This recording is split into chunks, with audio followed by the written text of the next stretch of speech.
안녕하세요. 피부건강법 송현희 원장입니다. 추위에 갑자기 노출이 되거나 추운 겨울에 혹은 에어컨 바람을 여름에 쐴 경우 다리가 얼룩덜룩해지는 경험을 해보신 분들이 종종 있을 겁니다. 우리 몸은 추위에 노출되면 긴장하는 것이 생리적인 반응이죠. 아무래도 추운 겨울에 어깨가 움츠려드는 것이 그런 증상인데요. 이런 생리적인 반응이 어느 정도까지는 정상적이지만, 이런 추위에 조금만 노출되거나 혹은 추위에 노출되지 않는데도, 혈관 주변에, 조직들이 긴장을 하면서 혈액순환이 원활해지지 않고 그로 인해 다리가 얼룩덜룩하게 그물 모양으로 이렇게 색깔이 변하는 증상을 망상청피반이라고 합니다. 그리고 청피반성 혈관장애, 이것은 예전에는 청피반성 혈관염이라고도 주로 불렀었는데요.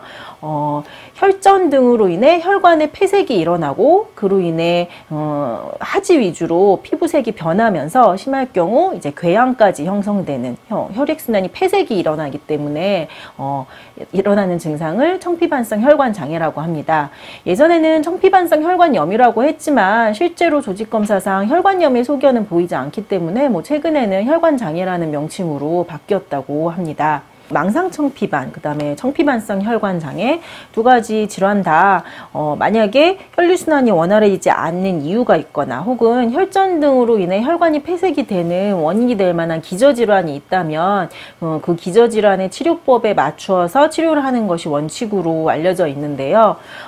하지만 우리가 보통 볼 수 있는 망상청피반이나 청피반성 혈관장애 같은 경우는 특별하게 기저질환도 없고 검사상 원인도 명확하지 않은 그런 특발성인 경우가 종종 있습니다.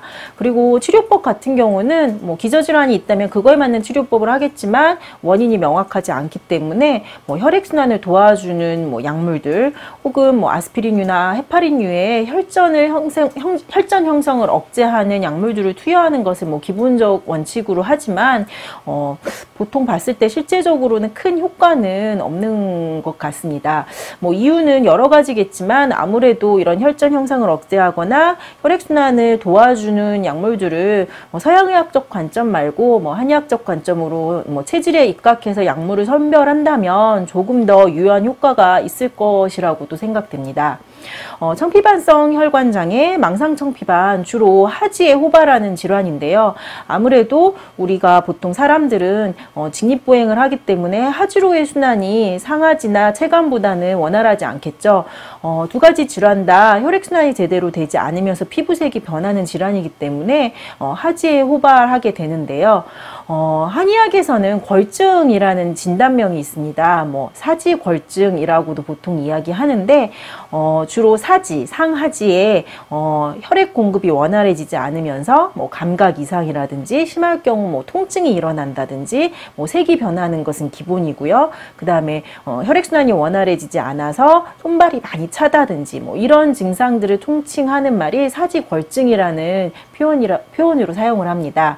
망상청피반, 청피반성 혈관장애 한의학적인 걸증의 범주 안에서 치료와 진단을 할 경우 치료에서 예후가 좋은 경우가 종종 있습니다.